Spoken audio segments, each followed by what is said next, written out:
Welcome to episode 2 of the Everything Education podcast, where we talk about all things international education.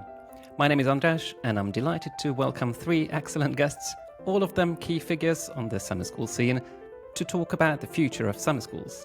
Helen, Lisa, Will, thank you so much for being here. Before we get started, let's do a quick round of introductions so that our listeners can put voices to names and also hear from you what you do in case they don't already know you. Helen, are you happy to start? Yeah, I'm Helen Lami, and I'm the CEO of Academic Summer and the Principal of Living Learning English. It's a pleasure to be with you. Lisa? Hi, I'm Lisa James. I'm the Managing Director for EC Young Learners, which covers the brands Embassy Summer and Global Achievers Academy. And I'm also currently the Chair of Young Learners English UK. Thank you. And last but not least, Will? My name's Will Finlayson, and I'm the Director of Summer Boarding Courses. Thank you. So I promised that we would talk about the future of summer schools, but let's talk about the past first and your personal history with summer schools, if that's okay. So I've got a few questions which I'll just throw at you, and you'll answer whichever you want to, or multiple ones. It's completely up to you. But the questions are these. So what's your first summer school memory? How did you end up in summer schools? I imagine that neither of you probably started managing a chain of summer schools. So how did it all start for you? And what keeps you going? I'm not going to count the number of summer school seasons that we've got between us, but we've got a few. What keeps you here? Helen, would you like to start? Yeah, well, I was in Albania actually working in the 90s, and while I was there, everyone asked me to teach them English. So after I was evacuated from Albania, that's a long story, I ended up doing my TEFL qualification and started teaching in language schools in the UK. So that must have been about 98 was my first summer school in the UK, teaching in a language school in Bournemouth. And then gradually got more and more involved, started working for a boarding school and, was part of their summer school. And then became the summer school director, and then left to start up Academic Summer in 2010 was our first summer. What is it that keeps you in the summer school industry? I mean, it's relentless, isn't it? Really busy summers, and then it just starts again. Yeah, but I think it's always fun, and I think that's the key, is always to, be able to laugh even when things are going wrong. But yeah, it's having temporary staff who then go on and do amazing things. It's kids that have a fantastic time and come back year after year. It's really intense in the summer. Don't I'm sure everyone else will agree. It's such an intense time, but yeah, it's enjoyable and I love it. Thank you. Lisa? So I was working for TSB, other banks are available, in 1994, and I was hating every minute of it. And a friend of mine rang me and said, "Hey, I'm working for this company called Embassy, and they're looking for teachers." And I'd done a linguistics degree with TEFL. It's only 6 weeks. Do you want to join? And I just said, "Yeah, absolutely." So I started as an activity leader and teacher in a summer school, as did many, I think, of us that end up in the positions that we're in now. And I loved it, and I was really fortunate. I was kept on. So I continued with teaching, and I worked in summer schools for quite a number of years, about 10 years actually. I stopped when I had my second child and moved over into higher education for a while. So I had the glory of some summers back, which was fantastic. And then in the acquisition of Embassy through by EC, when I came over, the company asked me if I'd like to, what would you like to do, Lisa? What sort of job? And I said, well, listen, as anything really, definitely not managing director of summer schools or anything like that, because I really don't want to talk about packed lunches every day. And here I am talking about packed lunches every day as the managing director of EC Young Learners. So yeah, that conversation went well. But like Helen, I mean, I absolutely love it. I think for me, The people that I've met along the way, particularly those in the early days, some of those are still today my closest confidants and friends. And I think we'll all agree as well that the memories that you get from summer schools, I mean, you have dinner stories for days, because things that happen in summer schools are often quite unbelievable. So yeah, I think for me, just the people that I've met along the way, and then when I go out and see students from all over the world coming together and having fun and enjoying themselves, and us really kind of promoting globalization, for me it's just a win-win situation. Yeah, I love it. Same as Helen. Yeah, a certain individual who will be coming to the podcast later this year talks about the secret handshake of summer schools. So if you've been to a summer school as an employee, manager, in whatever capacity, that sort of gives you a sense of belonging for life, doesn't it? But one follow-up question, Lisa, probably the most important. What's your favorite kind of packed lunch? András, we've tried them all. We've tried pasta pots, we've tried salad pots, we've tried sub rolls, we've tried bread rolls, we've tried sandwiches. My favourite kind are the ones that don't end up in the staff room for the rest of the summer. Although if anyone's got any suggestions out there on what to do with 1,000 apples, apart from give them to the local horse rescue at the end of every year, I'd happily engage in that conversation. Terrible approach to food waste, but just give it back to the kitchen as soon as you can. We give them to the homeless. We do everything we can. I'm sure Helen will do too. But yeah, we can't. There isn't a favourite packed lunch. Just my favourite packed lunch would be one that the children eat. I haven't found that one yet. I'll come back to this. The most important question about the future of summer schools. But it's over to Will now. Yeah, so my first summer was back in 2008 as an activity leader. I was at university doing a sports coaching degree and just completely fell into it. It was sort of, looked like a great opportunity. I was about to go and work in New Zealand for a year, and this just filled the gap. So I went along, had just the most eye-opening, amazing, few weeks there. And then just sort of went on to build my summers around it. I was doing sort of sports coaching on the side, so it meant that my summers were free. And yeah, Nick, the founder of SBC, basically called me up and said, you need to move to Leeds and come and work for us year round. And I was like, but it's summer school. Like, what do you do year round? Little did I know. So yeah, sort of worked my way through, activity leader to welfare manager, activity manager, course leader, then into sort of a year-round program management role, operations director, and then post-COVID taking on the leadership of SBC. So kind of done sort of every bit on the way, not the teaching route, but sort of more through the activity pastoral side of it.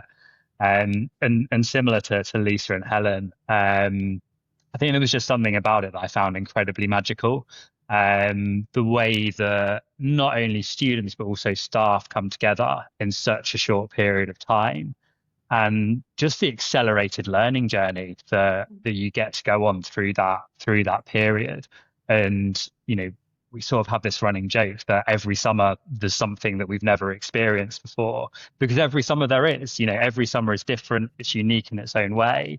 And that's exciting. It's sometimes challenging, but I think that keeps you fresh. And I think for those of us who sort of stick this industry out, because it's not for everyone, right? It is challenging. It does have a huge impact on our families, our loved ones around us, who we sort of disappear off for chunks of the year, whether that's on sales tours or to deliver the programs.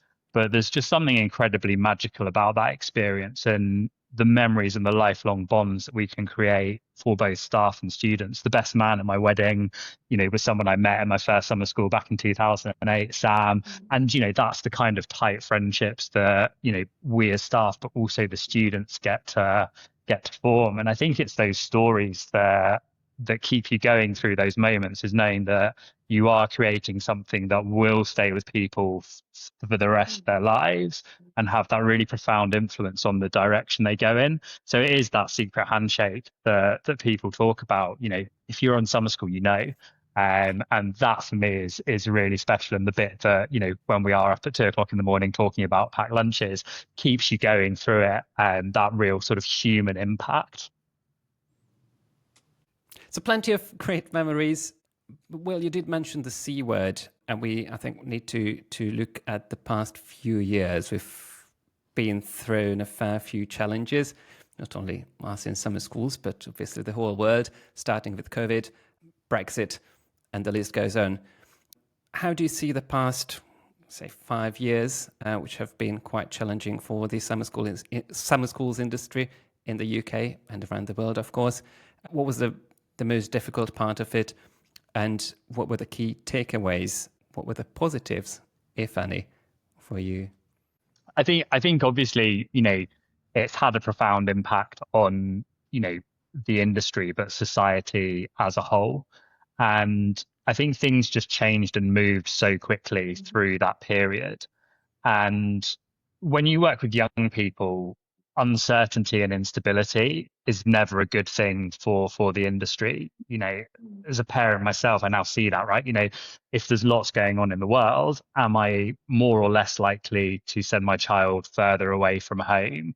It kind of all becomes a little bit more insular, which is really the opposite of what summer schools are about. It's about that sort of global citizenship piece. So whilst it has been an incredibly challenging time for the industry, I think the industry is also the antidote to a lot of the challenges that we're facing.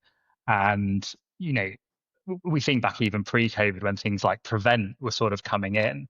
And there's this massive irony that our industry has been doing a lot of the things that I've talked about in terms of promoting global citizenship, being open for decades, and is in many ways ahead of its time.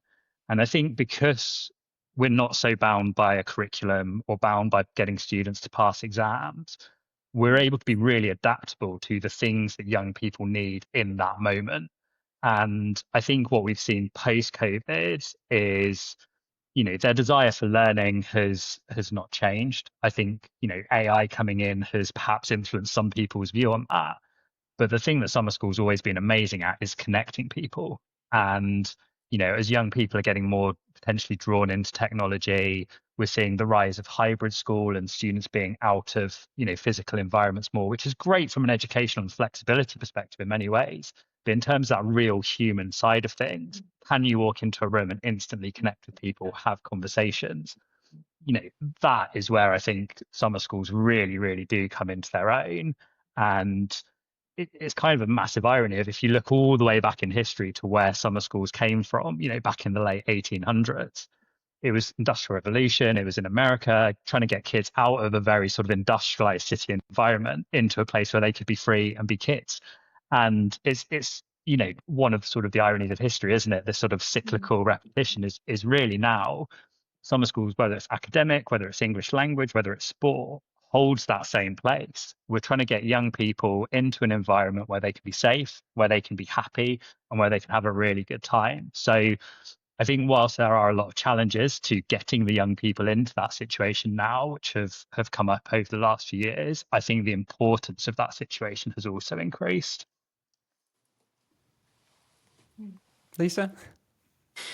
Yeah, I mean, look, I would agree. I mean, obviously, there's been significant changes since 2020, and it was part of the reason I think that I stepped into the chair role of, I didn't step in, I was voted in, but anyway, that I wanted to do that role because I felt that at that time everyone was a little bit clambering in the dark, not quite sure what to do. And having been in the industry for such a long time, I love this industry. I'm massively passionate about it.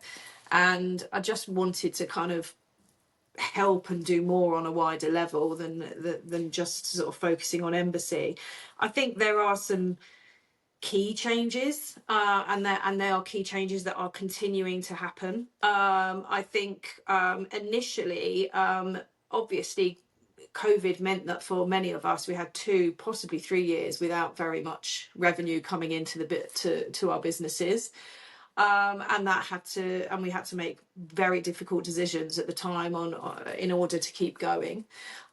We actually operated a summer school in Malta in 2021, which ended up as it was an absolute horror, quite frankly, because at that time there was a huge COVID breakout and the entire island went into lockdown. And I found that personally probably one of the most difficult things that I've ever had to deal with professionally, because we had a lot of teenagers locked in rooms. Some of them were locked in rooms for up to 4 weeks. And though at the time my own children were 16 and 12. And so every time I knocked on a door to deliver food, I saw my own children. And I found it extremely emotional, very difficult. I was going back to my room every evening and pretty much crying into my pillow. So, you know, we had to come back from that somewhere, because it was really difficult.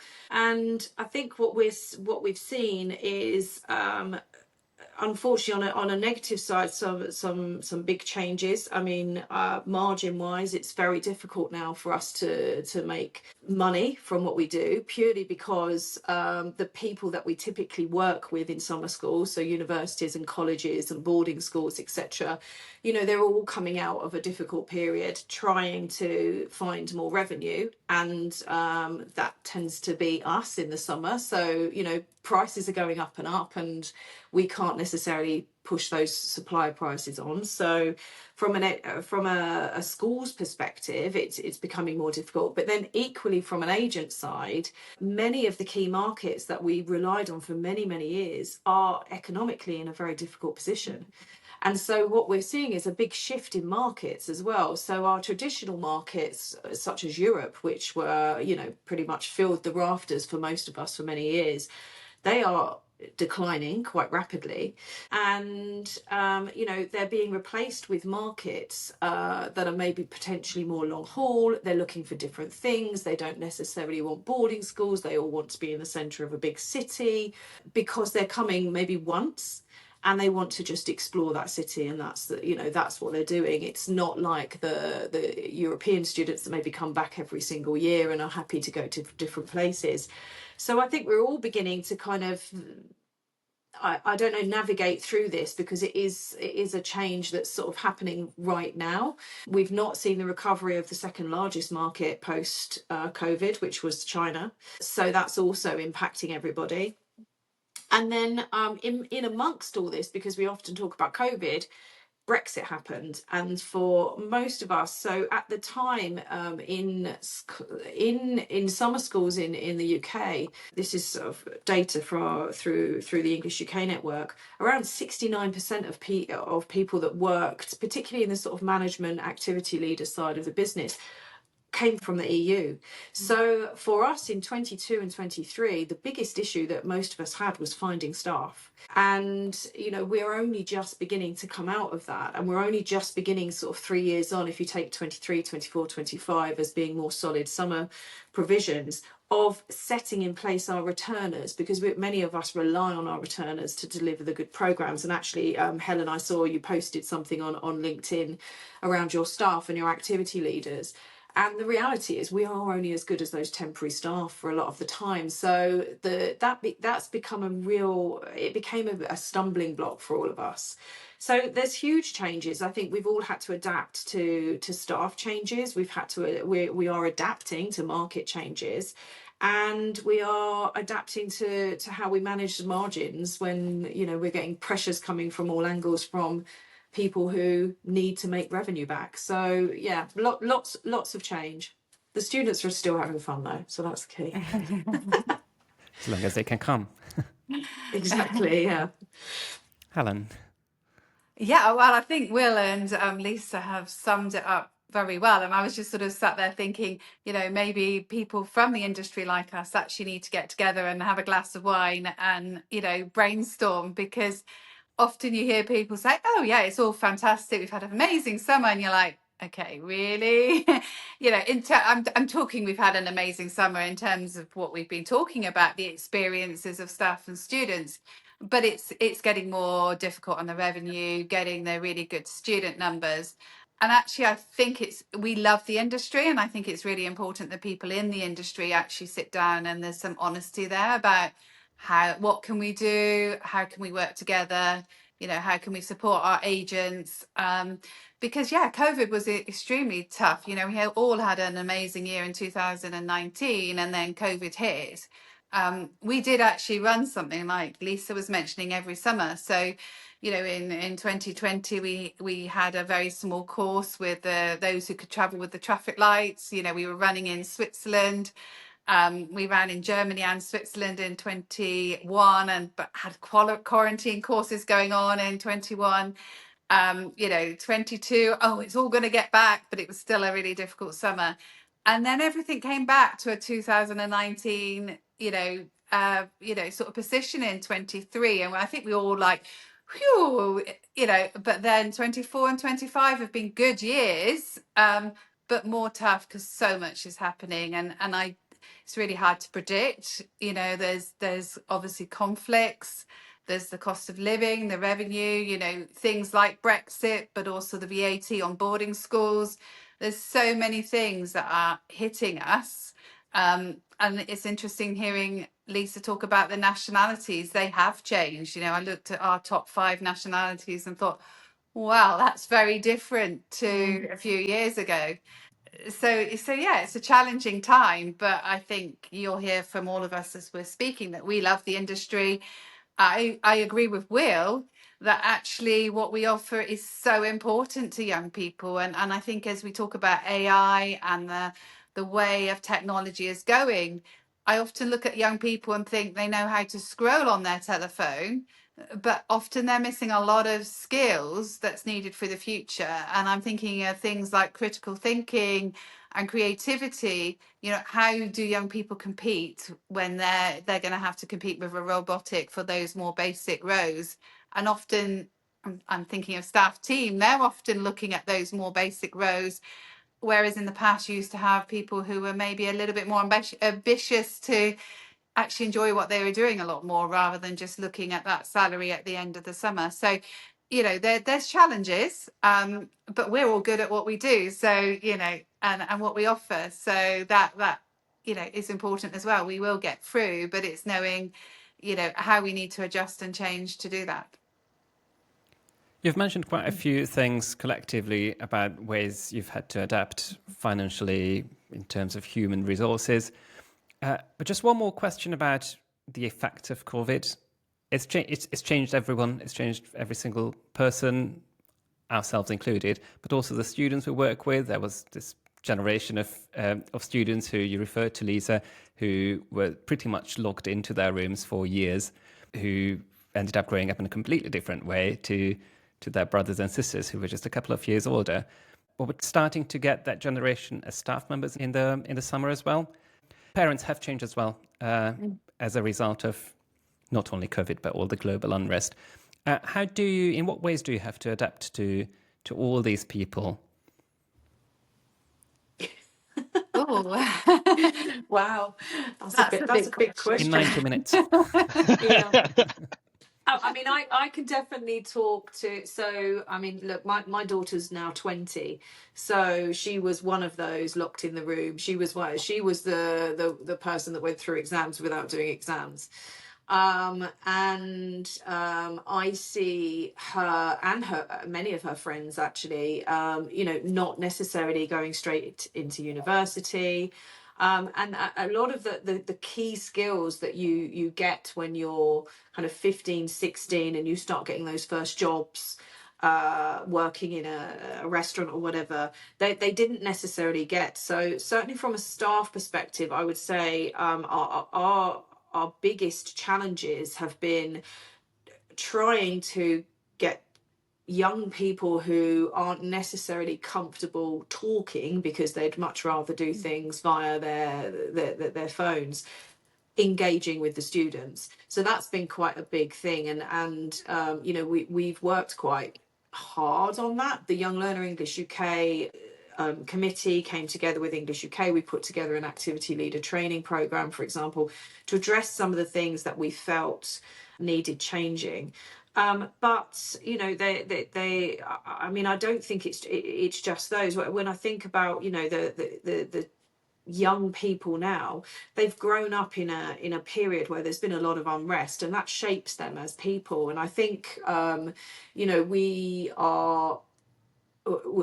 it's so important that we bring these people together so that they are seeing a different perspective from what they necessarily, you know, see on their phones or in the little, you know, echo chambers that they scroll through on a daily basis.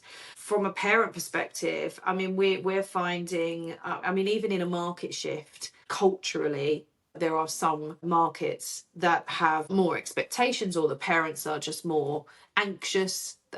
So, you know, a Brazilian mother is probably a little bit more anxious than a German mother, for example, without stereotyping. But in general, we are seeing a little bit more anxiety from parents. And I mean, I don't know about Helen and Will, but we find now we spend, previously, when we were talking about what we do, a lot of it was about experience, and I hope it comes back to experience. But certainly now we spend a hell of a lot of time talking about health and safety and how we're keeping the children safe in the centres. There's a lot more focus on that.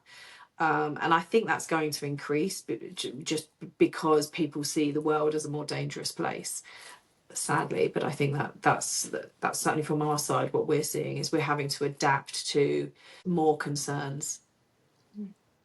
I would say, like, an example of that, Lisa, we get from parents and is sort of mobile phones and how much the students have the mobile phones. It's just to give you one practical example. And you know, we do have a policy with the younger ones that we don't use it, but obviously for the older ones we do, because we're trying to get them to know how to use the devices correctly and how to use that as a tool rather than just sort of that entertainment piece, but also realizing there's so much about online safety. So we always used to be really good at saying don't talk to strangers, but I'm not sure if we're so good at doing that with online. And that's something that we've tried to introduce, is that it's a communication in person, but it's also online, and there's safety around that. But you know, our sort of mobile policy is that parents have to, for younger students, sign that their kid can have a mobile phone if they want it at certain times, and they have one time a day to call home. And some of those, you know, you've got certain nationalities, you can't possibly take the phone away from my child. You've got other nationalities that we don't want them to have it, you know, because it's not safe for them to have it.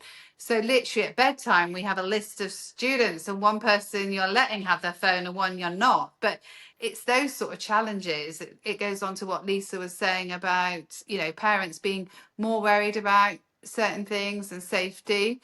And yeah, the staff as well, I think they need more support, more mentoring.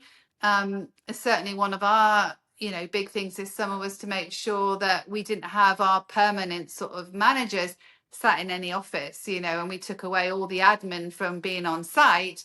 So actually those managers who did, you know, have the experience of summer schools could be there working alongside younger people to mentor and support them. And actually that's what they want when you talk to them. They do want someone to say and encourage and say, oh, you're doing a good job. Do you want to try some more responsibility? Whereas in the past, you could say, this is what you need to do. And they would do it, and they would, you know, but there needs to be more support of staff, and, you know, and you can still mentor and bring on some fantastic staff, you know, but it has been since COVID adjusting and finding our way through that, because we want to keep the quality. I think there's been a real piece around the amount of responsibility that staff either now carry or certainly feel that they carry when looking after young people. I think, you know, speaking to everything Lisa and Helen said about that sort of shift in parental expectations, we've then got this sort of, you know, legal piece and parental expectation piece, which is making people feel, you know, more responsibility for the young people in their care, which is ultimately a good thing if you've got the support and structure around it. But if you're new to it, it's your first job, or, you know, you're very early in your career, you've not held that responsibility, it feels really, really big. And I think there's a really big piece that's happening in the industry at the moment around clarity. and expectation setting of what these roles are and what we expect of staff, but also what staff can expect from us in terms of that coaching, in terms of that, welfare and well-being for them, is we have a generation who, are much more willing to speak up about that. And that can be challenging, but it's also a great opportunity because you know where they're at with stuff because it's voiced. So the more that we can do to support them in that framework and create really great working environments. And it's just that working environment from, when we were all starting out, it's different expectations. We're in a different sort of period of time that it needs different tools to solve it. And, there's lots of providers, everyone on this call included, who are doing a huge amount to make that so for the people coming in. And that coaching culture is something that's so important. Because yeah, all the sort of the critical 21st century creativity, collaboration, communication, for all the reasons that we've said, people aren't necessarily getting those through school in the same way, where there's such a focus on, the A level or IB outcome, same for our students as it is for our staff. Getting to university, okay, it's the outcome of getting the degree rather than those skills that employers need. So, we have a duty as sort of that first contact of employment to help them to develop those skills, which is hard when you've got a very short period of time in which to get them to where you need before the students arrive. So that community building, which has always been foundational to the industry, is so important. And then from the parental side, my eldest child is 7, so and my youngest is 5, so he was born literally about 2 weeks before we went into lockdown. So I'm sort of almost seeing the sort of the generation of parents who are coming into summer school. And I think we are seeing people start that summer school journey later, or, move to, okay, we'll come on a family holiday and we'll do a little bit, not residentially to start with, to dip our toe in, rather than before where people were very, very happy for, 8, 9-year-olds to come and stay residentially. As I think that is moving upwards. And I think if you even look at the data, of the age ranges of people that are coming under 18, it is skewing into those higher age ranges more and more, because people are more cautious about what it is. And, we can show all of the health and safety and the pastoral systems, but ultimately as a parent, you're ready to send your child when you're ready to send your child. And, we don't want to force parents into, making that decision when they're not ready as well. It's that very much two-part. Is the child ready and is the parent ready to go on this experience? And I think the heightened level of connectivity makes that more challenging. I mean, we'll all remember the days of, paper booking forms, sending brochures out in the post and getting a check back. That was the level of trust that existed in a world where, you can send your child halfway across the world on the back of a brochure that came through the post without seeing anything more than that. And we're now in a world where, there's so much online presence. We do video calls with parents, we have phone calls, there's lots of videos, there's all our social media, there's online reviews. So they're building sort of a much bigger profile of what we have. But I think, we all find it, right? The more information there is, the harder it becomes to choose in some ways. Just to stick a little bit more with parents, you did answer it at least partly already, but do you feel that you have to work more on parents in the sense of both reassuring them, doing more talking to them before, talking to them during, sending them loads of pictures of their little ones on a daily basis, especially with some countries? And also, do they expect more parenting in general? I think for us, I mean, certainly we are doing more parent webinars. So not necessarily direct to the parents, but supporting the agents that we work with, or the schools that we work with. We do a lot more parent webinars. We do pre-arrival briefings for parents, for example, just to kind of give that extra layer of support and reassurance. And I think, I mean, we've talked quite a lot around, I think the parents would love, I mean, like you know, if my children go on a school trip, so, you know, my son goes skiing, for example, and every day I'm looking at Facebook, waiting for the pictures at the end of the day, because obviously he's a teenager, he's never going to phone me. So I'm, you know, desperately waiting for any news. We'd love to do that, but there are quite a lot of implications around that. Firstly, we don't always have the parents' direct contacts unless you're working directly with them.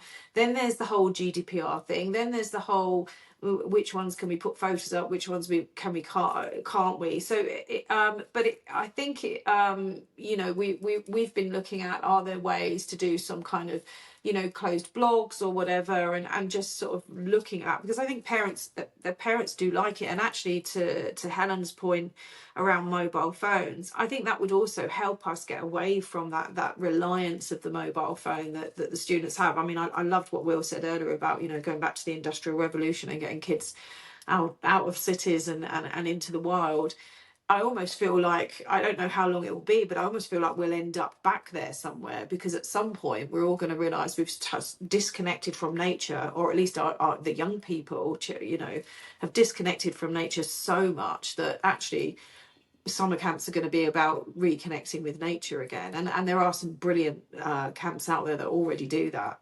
So yeah, I think there are. I think Will's point around people, you know, the age range increasing. Certainly, we see that in the UK and in Malta. But I think that's also going back to the safety thing. I mean, Helen, you've got other camps in other countries. I think the younger ones are staying in country or travelling close to where they live. And again, I think that's a parental reassurance. Definitely immediately, the first few years after COVID, people wanted to stay close to home, because there was that fear that they would go into lockdown and not be able to fly home. So, yeah, so I think that in general, we do find that we're trying to do more to support parents, and we really enjoy actually doing the parental webinars, because I think obviously all of us on this call, we can answer questions in much more detail around our camps and what we do and how we keep their students safe than the agents can, or necessarily, because they just don't have that level of, and nor should they have that level of detail. So yeah, so we're definitely doing more for parents. We'd still like them to fill in all the parental consent forms though. Please. And I think the communication with parents is often a lot more with things that's changed. It's more instant. So, you know, that you have parents contacting you by WhatsApp. And again, that's a little bit different by nationality as well. You have some parents you don't hear from, and then other parents who are constantly in contact asking you. And, you know, so yeah, parents do need the support, and I agree with what Will and Lisa say, that the age is increasing. The other thing I've noticed as a trend is that, you know, in the past we used to be a lot more individuals traveling, whereas a lot of people are choosing to travel in groups. And I think again that goes with the safety thing, is that they are happy with someone who can travel they can travel as a group. So in the past it used to be, I'm sending as an individual because I want them to only speak English and not be with people from the same nationality, whereas actually it's a lot more, they want to travel together as one nationality, which is really interesting. So yeah, it's changing, yeah, really fast, and lots of things are changing in the industry, not just one. So it is a real challenge. Yeah, I think that multifaceted challenge is really true. It's just, you know, so many things are changing for so many different people in so many different ways. And we're almost at the epicenter of that, trying to make sure that, you know, we still get great nationality mix, you know, we still have great pastoral provision, that, you know, the program's set up in the way that, you know, is going to run successfully. So, you know, mediating that experience is complex. I think with the parent comps, we've always primarily worked with sort of individuals and with parents. And I think the volume probably hasn't dramatically increased in that sense, but certainly, as Helen says, the ways in which that's happening have changed.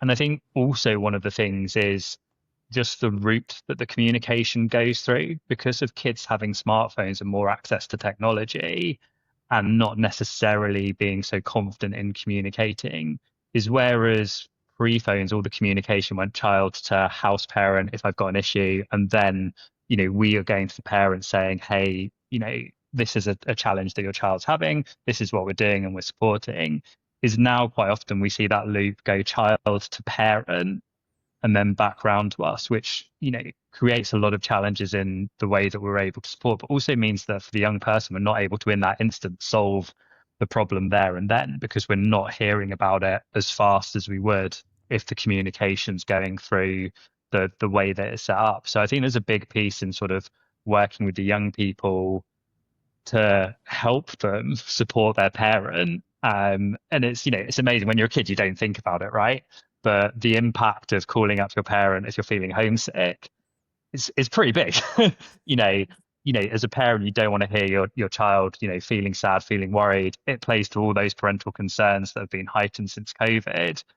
And the reality is, like, we all know that homesickness is like a big part of that experience, a big part of building resilience in the journey.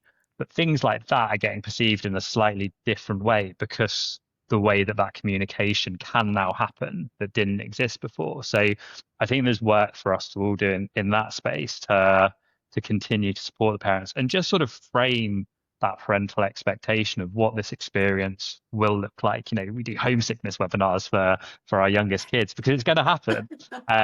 It's a big step away from home, but to frame what that looks like and to reassure so that when it does happen, it's perfectly normal. That's really, really normal for a young person that age to have that feeling and have that experience because it's new and it's challenging and it's outside of that comfort zone.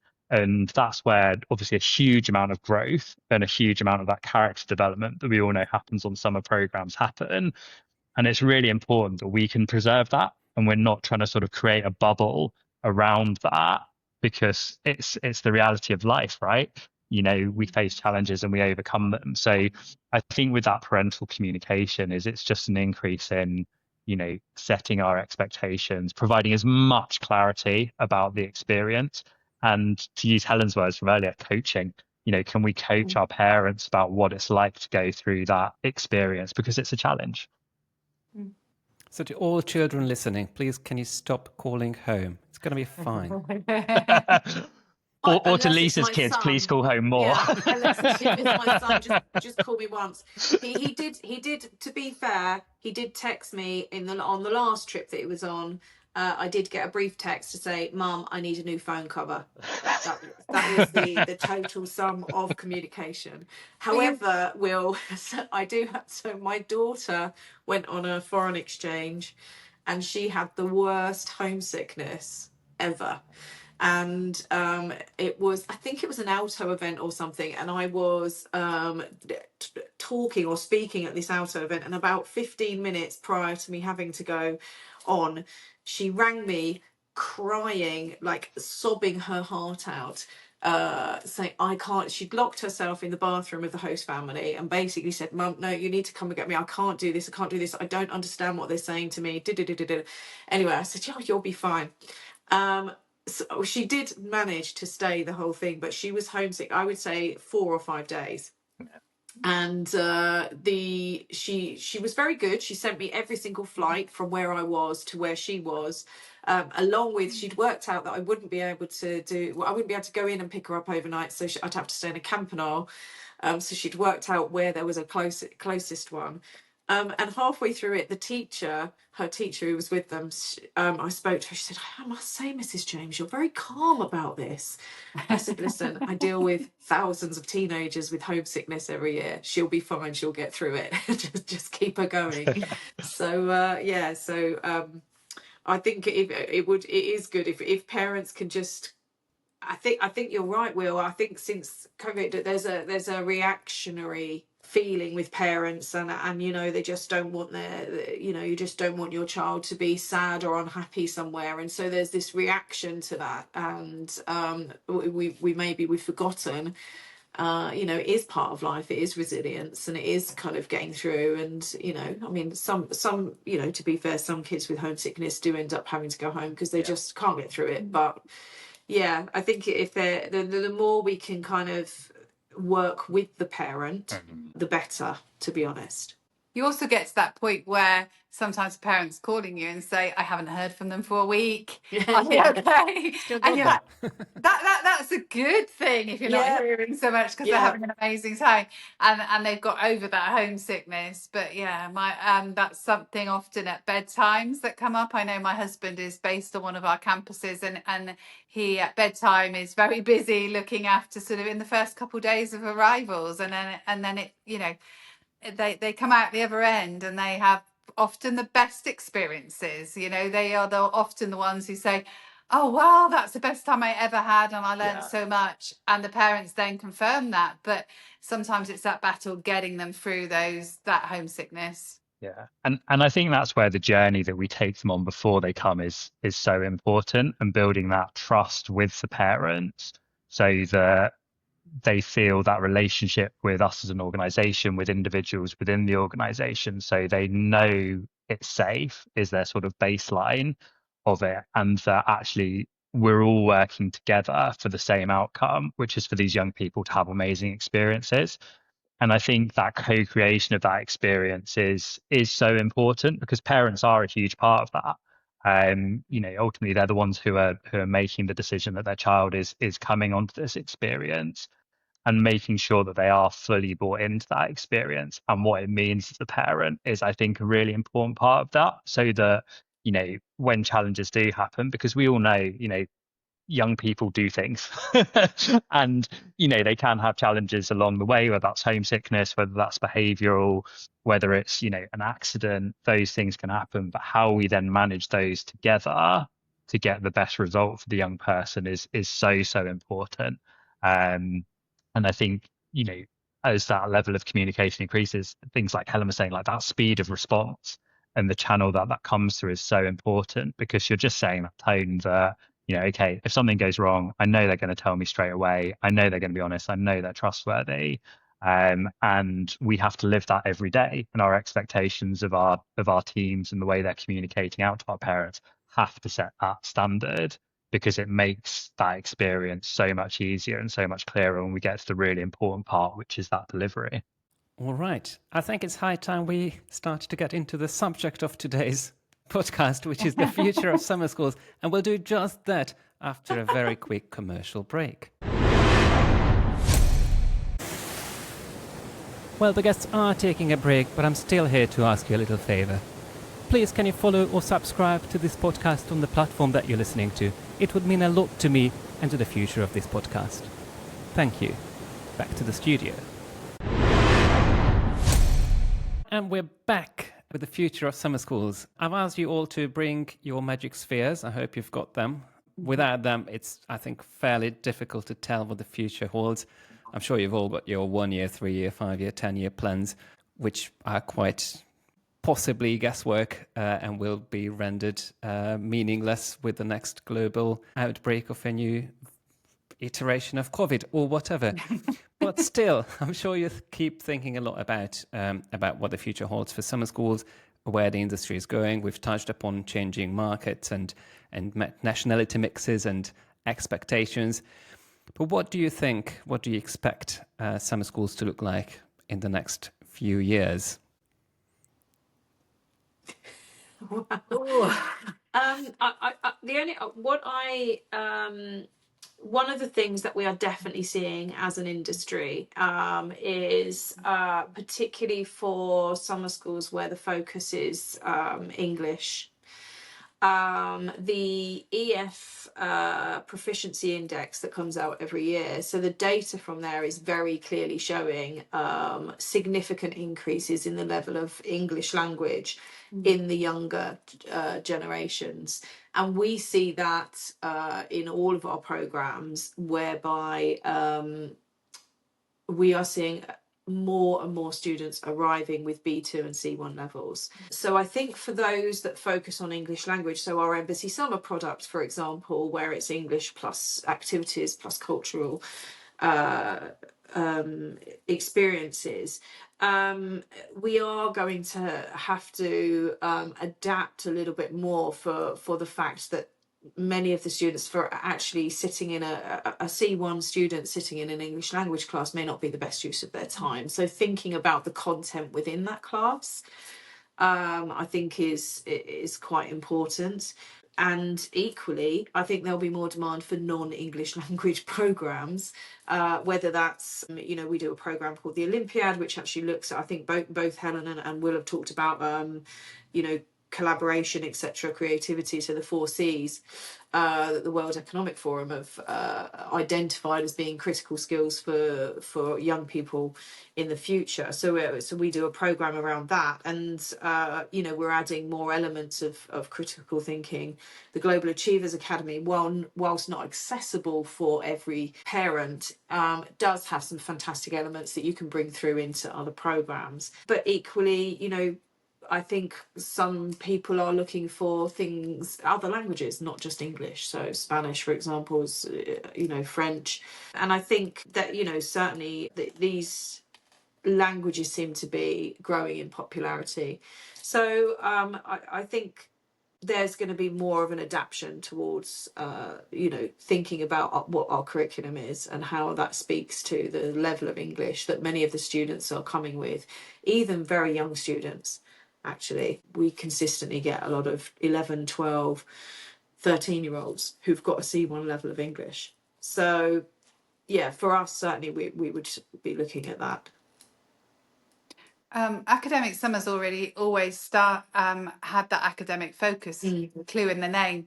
And that's been around content, language and integrated learning. And that was basically from me probably having an experience of learning Albanian, living in Albania, and realising that I'm not a natural language learner. So I would hate just to sit in a classroom. And it's the same with my husband when he moved to the UK. He learned by, the integration, immersion in the language, and I think language learning, just to go on with what Lisa said, it's a lot better on the ground. So if someone is, most people are doing English in school and high school, and that level of English that they're coming with, as well as all their internet access and things, means they are coming with a higher level of English, and they need to be challenged more. So interestingly, we've just brought in a new program for next year, which is Get Ready for Future Gen Study, which does bring together some of those skills that, we believe that young people do need in the future. But I would also question whether people are wanting necessarily to always be in a classroom. And I can also see there's an increase of people traveling to Asia or different destinations for an experience, and that doesn't have to be involving sitting in a classroom. So I think there's lots of different ways it could go in the future, and it's a really interesting time. And I think one of our challenges in the UK is probably to promote the UK a lot more. There is an increase of people traveling to other countries, but the UK is amazing and we can offer so much.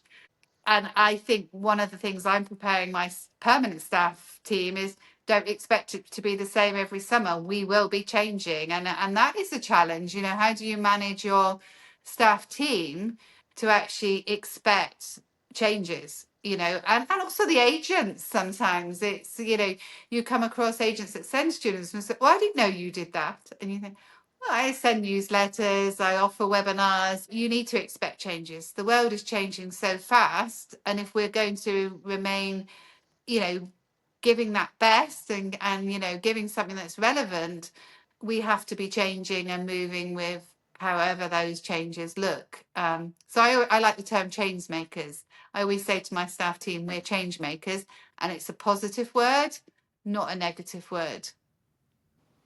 Yeah, I think for me, there's one thing that will sort of stay the same going forwards, which will then lead on to the bits that I think are going to change. Is, summer school's always been beautiful in the fact that it's almost the purest sense of learning. You're going and learning in an environment for learning's sake. For most summer programs, there's not sort of an exam or a qualification that you're sort of aiming to at the end. You're not bound by a curricula. It can be, more student led in terms of the way that the conversations go and the investigation goes. And I think the industry has always been great at adapting to what the needs of the students are, whether that's English language, whether that's more academic focus, increasingly whether that's more career focused.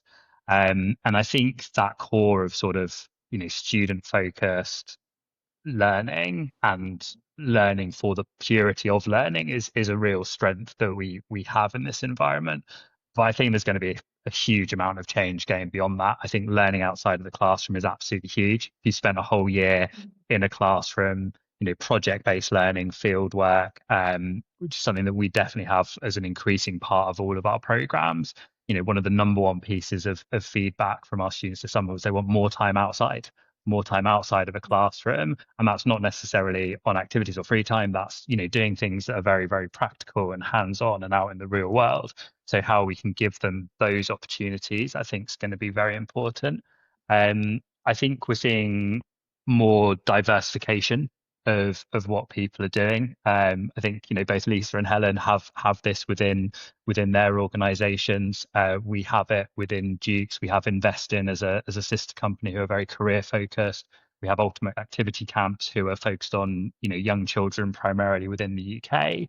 And I think people starting to look at how we can create journeys and stories for our students where, historically they might have come back to the same or a similar experience year after year, is now they want that diversity of experience. So how can we capture that with the high quality that they expect from a particular brand spreading across other brands? So I think we will see, and I think we already are seeing, an increasing amount of consolidation, businesses coming together, whether through merger or acquisition. I think that will continue, particularly, as we're sort of in a supply and demand curve at the moment where, supply is probably greater than demand, with a lot of boarding schools coming in, a lot of people doing lots of different things. So I think that will continue, and I think we'll see greater internationalization of programs as well.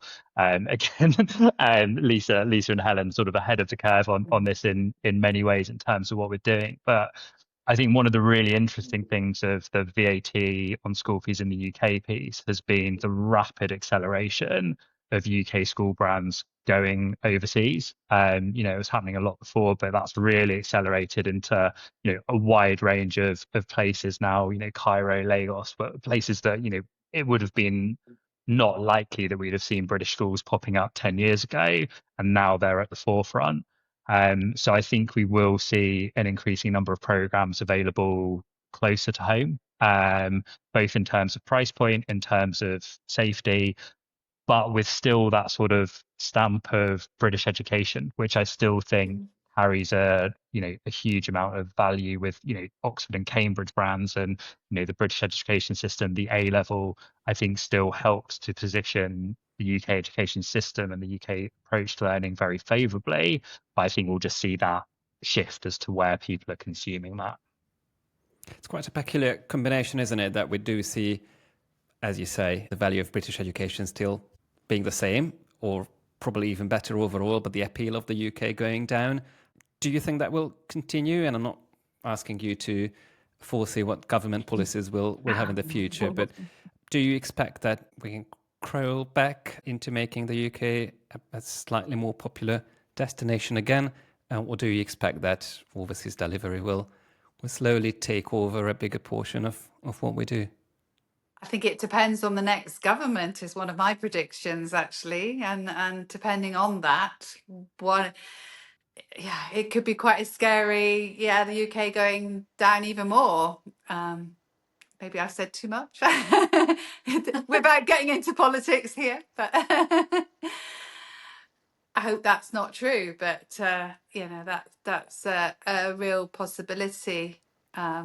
That actually, if we continue talking against globalization and the benefits of that, then less people will want to travel, which is really sad, because I think back to my childhood and growing up, and all of the countries that I visited that I can't even go to now, it's quite shocking the way it's gone, actually. And it's a shame, because those experiences are special in developing you in the person that you are. We actually, part of the reason for launching the Global Achievers Academy was the sadness that we felt as we look at, you know, the global politics, and you see this sort of rise of nationalistic view, and not necessarily, you know, nationalistic view or far right or racism. It's not that. It's more that we're becoming more internally focused. You know, certainly the Trump administration, you know, they make no they're certainly not quiet about, you know, it's make America great again. So, you know, it's that kind of thing, and we felt that, you know, we have a gift, because we actually do have the future leaders coming through our summer schools. So we have that gift to be able to widen their knowledge of the world, and maybe, you know, bring to them an understanding of how we are interconnected, whether, you know, whether we want to be or not. The reality is, you know, what happens over here is going to affect what happens, you know, in a country, possibly, you know, in a completely different continent. So you know, I think it in terms of the future, I do hope that one thing that stays the same is that we do have fantastic nationality mixes coming through, and lots of internationalization, because we can play just a small part in potentially, you know, opening the eyes of someone from Japan, for example, who may be meeting somebody from Saudi for the first time. I mean, these are all really, really important things that we can do. You know, I think we are fantastic at building bridges, and you know, making sure that our young people are accessing global views. You know, we all have international nights and talent shows, and you know, these things are key actually to some of the things we do. I wanted to go back to something you said, Helen, which was around experiences. 100% agree that the experience is becoming a really, really important thing, and actually a key word. And actually, if you look at sort of the slightly older Gen Z and the younger millennials, and why they are traveling, most of them are traveling for experiences. We have a TikTok generation who essentially, you know, want to be able to you know, make TikToks wherever they go, or visit somewhere that's Instagrammable. And, you know, I'm sure I'm not saying that in the right way, and hopefully my daughter won't listen to this and she'll be like, oh my god, Mum, you said like Instagrammable. But anyway, you know, so I think experiences are absolutely critical, and, you know, experiential learning in some ways. Will, I'd love to get people out. We've looked at different products like, you know, language on the go, or language in the city, or whatever, you know, where they're learning, but they're not sitting in the classroom. But we still have that little bit of pushback from the clients, who the parents who want them to be in the classroom. Their sense is, well, if you're not in the classroom, you're not learning. And I think that will hopefully change. But I definitely think experiences, I've seen some fantastic, you know, new programs being, you know, put out into the market. There was one that came through my inbox the other day, and it, you know, it's a company that essentially, it's almost like the kids are going on a tour of, you know, Tokyo, and then they go somewhere else, and but it's also learning English at the same time. And you know, and I thought, yeah, these are the kind of programs and products that you know, hopefully will become more popular, because I think experience is going to start becoming more and more important. When you have teenagers at home and you realize how much time they spend either on their own, on their phone, sitting in front of an Xbox or a PlayStation or whatever, you start wanting them to do more and experience more and go out more. And I think that's I think experiences are going to become a real key to some of the things we do. So yeah, I definitely see that as a change. I think also destination wise, we've talked about the fact that some for whether it's for safety or whether it's for economic reasons, there is definitely a pull, and you can see that in adult language. For example, the growth in the Philippines of delivering adult language, you know, it hasn't quite made that leap yet in junior summer schools, but I do expect that there'll be more kind of closer to home delivery, simply because economically people can't necessarily afford to travel. The cost of flights is very prohibitive to a lot of people. In the UK, I was talking to someone, who has a boarding school in Bath, and they said, "Oh yeah, we're actually really struggling to sell it." And I think that comes back to the markets, because if the markets, particularly Latin Americans, I mean, you can't get them to get any further than about 10 miles outside of London. So I think those that are based in, or who have their bases in further afield places than London, so in Bristol or Bournemouth or whatever, I think they will do very well if it's their hometown. But I think pop-ups might end up coming out of those places, because it's becoming more difficult to sell anywhere that's not London, Oxford and Cambridge. So unless Harry Potter once visited it, then everyone's going. I think there might be a limit even to that, though. Yeah. And I think it's how long you've been in the industry as well, because we've obviously got a centre outside of London as well as in London, and that one's still selling very well. But I wouldn't like to be starting a new destination now that far out of London. I think it's literally because you've been there 16 years and everyone associates you with that school, that actually that makes an impact. And I would say, I think those summer schools that do offer quality and have been around from a long time are the ones which are stronger at the moment, because I think that can be seen in the way we talk now, that we're all talking from 20 years plus of experience in summer schools. So you can see what's happened in the market. We love the industry. We want to make sure that what we're providing in the future is fitting the market and is right for the people who are traveling. But yeah, it's exciting times. I always think there's opportunities in what's happening, and it's hard to predict. But I think it's just making sure we stand on our toes. And one of the things I've been doing in the last couple of years is making sure I go on last year I was on 2 or 3 of our trips, just to see how our staff were running that trip, and to be involved and just sort of spot check and think, how can we do this better? And the year before I was teaching entrepreneurship, and that was a new course that we were developing at the time. And so it's good that you're not remote, but you are like stepping in and out so that you can keep developing, keep getting the ideas. So it's that involvement and hands-on. It's much more. It's really important. Yeah. I think we're also seeing, the importance of sort of niche strategy as well for those destinations outside. We have a school, András, very well, down in just outside Bournemouth at Camford School, which sits alongside our profiles in Oxford and Cambridge and London, and what we offer there is different. It's a very, very safe location. It's beautiful. The castle looks like it's Hogwarts out of Harry Potter. But they're able to do much more outward bound activity than they are at a school in a city centre. And I think being really clear about, why someone should choose a particular school and what it offers that is different in terms of that experience is key. And I think we're seeing, there was a lot of sort of homogenous style programs in the industry pre-COVID.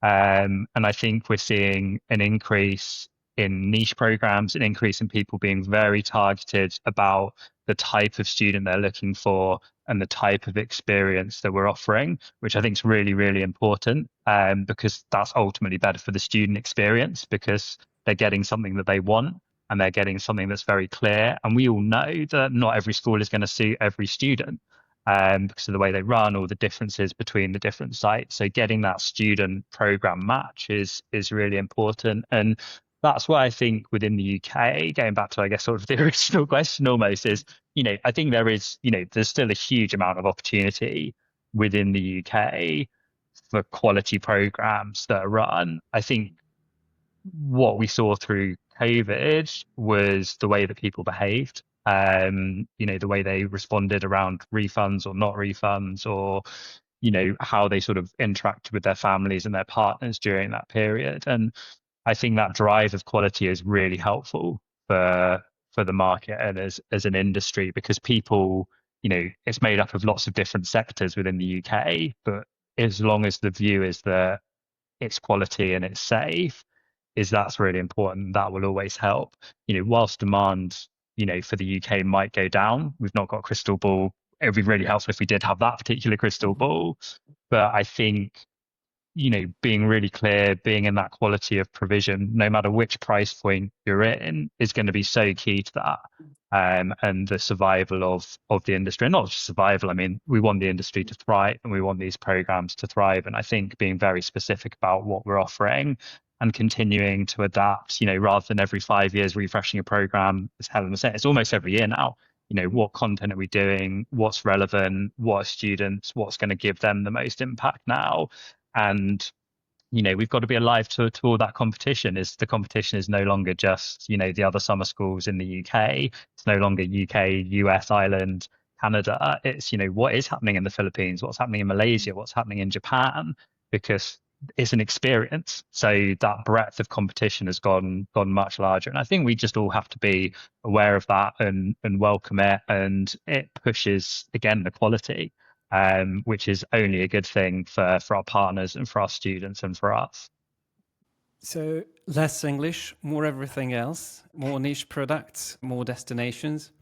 You did mention earlier on, consolidation. And of course, Helen, you've just become leader of a second parallel operation, Living Learning English. So as well as the summer schools, you've got now homestay provision as well. Do you all think that consolidation is going to be the way forward? How do you see, on the one hand, smaller players, independent schools, independent summer schools, and also the countless boarding schools who are starting their own high quality or high level or high price tag operations? I mean, I've lost count of how many have been announced just this year. So business-wise, how do you see the next couple of years? I think working together is quite important in this industry. I remember when I first came into the industry, there was a lot more sort of being open with each other and recommending each other.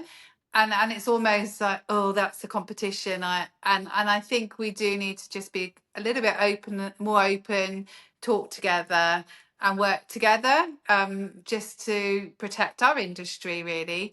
In terms of you mentioned the boarding schools starting their own summer school. It's often seen as quite an easy tag on. But running a summer school is really, really difficult. People often ask me, well, you run a summer school, but what do you do the rest of the year? And I don't know. I just sit there doing nothing. But actually, there's so much to do. It's the recruitment. It's recruitment of really good staff. It's the leisure programs. There's so much to do during the year. So it's a big industry, which is often thought of as just a summer school. But I hope today that we've demonstrated it's more than that, because it's often the first step in a journey for young people, that they come to a summer school and that inspires them to go on to a boarding school, that inspires them to travel more and look for those next experiences. So the summer school industry is so important. And yeah, I'm excited about the future, as well as thinking, oh, I wonder what it's going to look like. I think that competition's really healthy, collaborative but competitive, because it continues to push the quality of what's offered.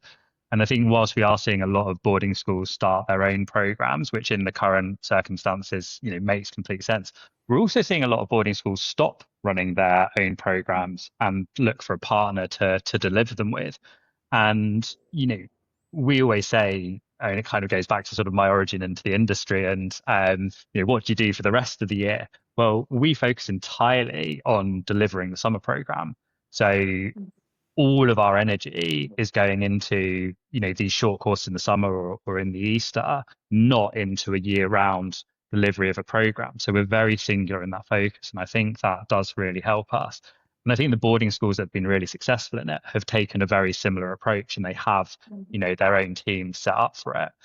I think also, if we look at the industry, is a lot of the industry started with founder-led operations. And, what we're seeing is a lot of those founders now looking to step away, whether that's to retirement or to go to other things. So there's some amazing summer schools that are looking for new homes. And, I think we've talked a lot of value of sort of the heritage of brands in the space. And I think that's one of the reasons why we'll continue to see some of the activity that's happened. But, it was accelerating before COVID, then for obvious reasons it stopped, and now it's coming back again a little bit. And I think it speaks to that diversity piece. Is I think you're unlikely to see brands acquiring brands who are operating in that similar space, but much more either mergers and then coming together and being stronger together. And being able to offer, things into different niches and use that shared expertise and that shared, heritage. And I think that's really exciting, for the industry as a whole. I think also we're probably at the stage where we'll start to see new players come into the market. Maybe less so in the UK, but on sort of a global scale where people see real opportunities in this space for innovation, and to create stuff that, is very much set for the young people. So I think, whilst there's a lot of challenges going on, I think it is a hugely exciting time to be in the industry. I'm just going to go back to the first point you made around us having 3, 5 or 10-year plans. I mean, I don't know about you guys, but a 10-year plan would be even a 3-year plan is a stab in the dark. One of the things that's very difficult at the moment is to forecast what on earth is going to happen from one year to the next. We just don't seem to have any continuity. And that makes it very difficult. I think the smaller independent players, some of them, they have a smaller focus, so they do what they do very, very well, and their clients appreciate that. They tend to have pretty good, loyal client bases that send them a lot of repeat business each year. And, I think for the majority of them, they will continue to do that. I think Will's quite right. There are a lot of people that started, founded summer camps maybe 20, 25 years ago who are looking to now retire and move out. And so we will see a natural change in ownership, and therefore potentially a natural change in some of the things that happen. Boarding school, I know for a lot of the young learner English UK members, boarding schools doing their own programs is seen as somewhat of a risk. I think, I totally agree with you, Helen. I think they're not necessarily understanding, the logistics of what it is to operate summer schools, but also they don't necessarily have the agent database that they actually need to sell those boarding schools. Having worked in higher education, for example, it's a very different set of agents that sell one thing to another. If you can go directly, great. And I know many of them do, and it's smaller numbers. Will we see consolidation, or will we see people simply disappear from the market? That's a good question. Independent schools or partnerships or acquisitions like the one that Helen's just gone through, they make total sense. It doesn't necessarily make total sense to acquire a chain of summer school, someone who's got a chain of summer schools, for example, because ultimately they're pop-up centres. They don't necessarily own something. They've got contracts with universities or whatever, and they could lose that contract, and then hey ho, that business is gone.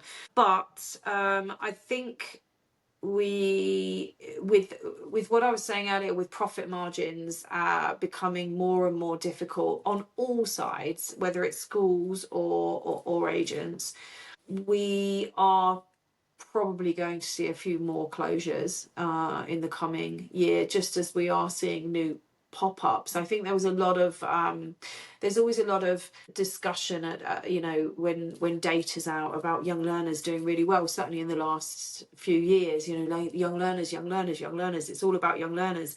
But I think, well, is it though? Is young learners increasing, or is it actually just stable? Because what we do see is a lot of agents who've traditionally sold adults for many years now jumping into the young learner space, because adults is in more of a decline. So we get more demand from more agents, but we don't necessarily get more students. So I think Unfortunately, I think there will be a few more closures, just purely because it's becoming more and more difficult to be profitable. I think some of the things that we talked about, the challenges that we talked about earlier, particularly the increasing challenges from the contracts that we all have to sign with our partners being more and more inflexible, much higher risk. I mean, we have a number of contracts now that are 95, 100%, you're paying for every empty bed. I know from, we're currently actually with Young Learners English UK doing a survey on the amount of money that people actually paid this year in empty beds.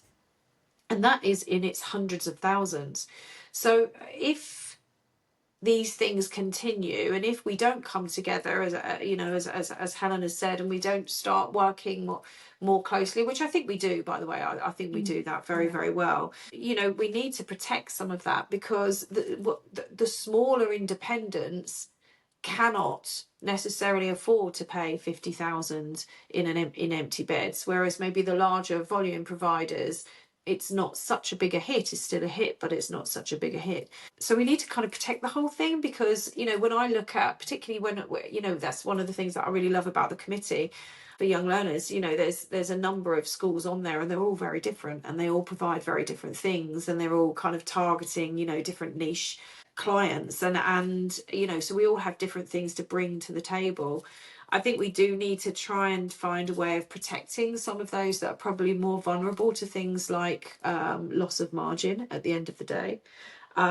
So yeah, sadly, I think there will be a few more closures, but I think there'll also be people coming up with great ideas that are going to disrupt, and we'll all be like, oh, wish I'd thought of that. I was just going to mention Living Learning English, actually, because it was mentioned. Kate and I, so Kate, the founder of Living Learning English, we've been good friends for probably 20, 30 years. And Kate's call to me just before the summer was, I'm retiring and I'm going to close Living Learning English. And I was like, you can't do that, because Living Learning English is such an amazing brand, and we, the two companies complement each other. So it's not competition, it's complementing. And I think that bringing those two sort of companies together does make us stronger in helping those, what Lisa's been talking about, the cost margins and things. So Kate's done an amazing job, and I've got big feet to follow in the next few years with Living Learning English. But yeah, it's exciting times. You all keep innovating and trying to do new things, so you might not want to answer my next question, but I'll still ask it. If somebody told you that here's a blank check, leave your job today and do the kind of summer school that you want to do, you can forget about anything that you potentially don't enjoy in your job, in the setup, follow your heart, what would you do? It's a good question. Wow. Yeah, that's a great question. Well, I mean, I'll go first. I mean, look, if someone gave me a blank check, András, I'd probably go and open a garden centre. A summer school for dwarves, then. I would, yeah. I mean, look, I think I'd love to maybe talking about what we were talking about earlier about sort of reconnecting with nature a bit more, and really thinking about the sort of experience that students have. My favorite program by far that we offer, unsurprisingly, is our program in Cape Town. Why? Because the program is incredible. I mean, I forget, half a day at the National Gallery. I mean, these kids are walking amongst penguins and they're whale watching, and it's just amazing. And I think, wow, this is it. This is what summer experiences should all be about. They're doing these incredible things. So I think it would be trying to find something that would allow students at all levels, and I mean economically there, to be able to access things that potentially they couldn't necessarily do. I definitely use a big chunk of that blank check for things like scholarships, etc. because I do still feel, unfortunately, particularly with the economy, you know, at the end of the day, we are targeting a certain level economically, and there's a big chunk of children out there that cannot experience the summer camps that we provide. So I think for me, I would probably be looking at how I could reconnect people with nature and you know, bring that learning experience to maybe a much wider audience than we currently cater for, just because it's just too expensive for them to be able to get on a plane and go somewhere. I think that's what I'd do. Well, for the same reasons you said Cape Town, I love our Canadian program, which is the same sort of thing, that you are whale watching and high ropes and sea kayaking and yeah, such good fun. And you know, I always make sure I'm in Canada actually when we're running there, because it's just you know, I enjoy that experience that you're giving to the kids. It's so different. And I think I agree with you, Lisa. I would love to be able to get young people doing something a little bit different. I've even had sort of crazy ideas. Let's take them on a more of a charity type thing that combines something like entrepreneurship and future skills, and that they're actually going out to a village in Africa and doing a boho. It's one of those big projects you would love to dream of, but you think, oh, the risk assessments involved and everything. But actually, that, you know, to give young people experiences that is helping someone else as well, I think would be amazing, and giving that opportunity to more people to be able to do it. Yeah, I think I'm very, very similar. And I think the idea of a blank check and, you know, the opportunities that could create for young people would be the exciting piece. You know, for me, you know, getting a kid from every country on the planet into an environment where they can tackle a problem together, a global change maker, a real life sort of mini UN, where young people can go a real world challenge together. And just sowing those seeds of, you know, global community and global citizenship. I mean, I think for me is that's, you know, still one of the big drivers of what I do. So I think the blank check summer school would be the most amped up version of that. And, you know, I think we've all talked about, you know, just, you know, what is it that for kids would be the absolute, you know, perfect experience to come and have that would be so profound and impactful. You know, I think without a doubt would be the space we go to. And I think ironically, like, I think, you know, we're all trying to achieve that in our own way and in our own niches within the confines of sort of a reality. You know, I think it's if you strip back and money was no object, then wow, you know, the experience that you could put together for those young people, something like that for me would be pretty high up there.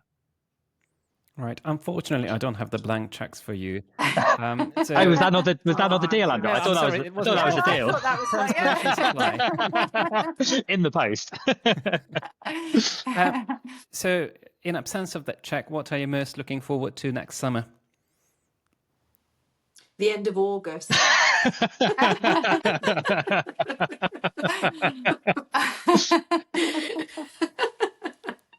Sorry, guys. Fair enough.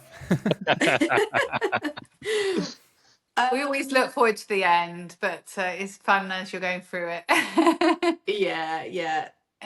Well, we're doing some new things, so I'm looking forward to seeing those coming to fruition. So that'll be good. We're expanding into Spain, so that's a whole new field for us. So that will be interesting. Doing a, you know, completely different language. We've got a young professionals course coming up, and you know, I think it's a bit like Helen said. Actually, I feel like. We've spent a lot of the last few years just trying to get ourselves back on our feet and find our way again.